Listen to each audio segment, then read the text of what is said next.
zobaczyć moją wakacyjną miłość z 2006. Chciałbym spojrzeć ci w oczy na plaży pijąc wino i powiedzieć skarbie jak ja kocham cię. Każdy się zakochał kiedyś na wakacjach i pamięta pierwszą miłość aż po dziś dzień. Dziewczyny wspominając mają kisiel w majtkach, a chłopakom w żyłach buzuje szybciej krew. Zawsze sprawdzam wszystkie miejsca, rozglądam się za tobą, może znowu spotkam cię. Nigdy ciebie nie zapomnę, zawsze będę pamiętał, gdzie jest moja miłość z 2006.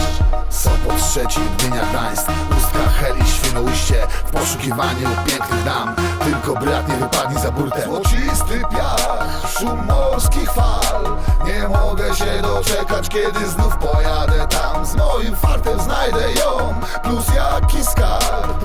Gdzie jest kurwa słońce, ram pam pam pam pam.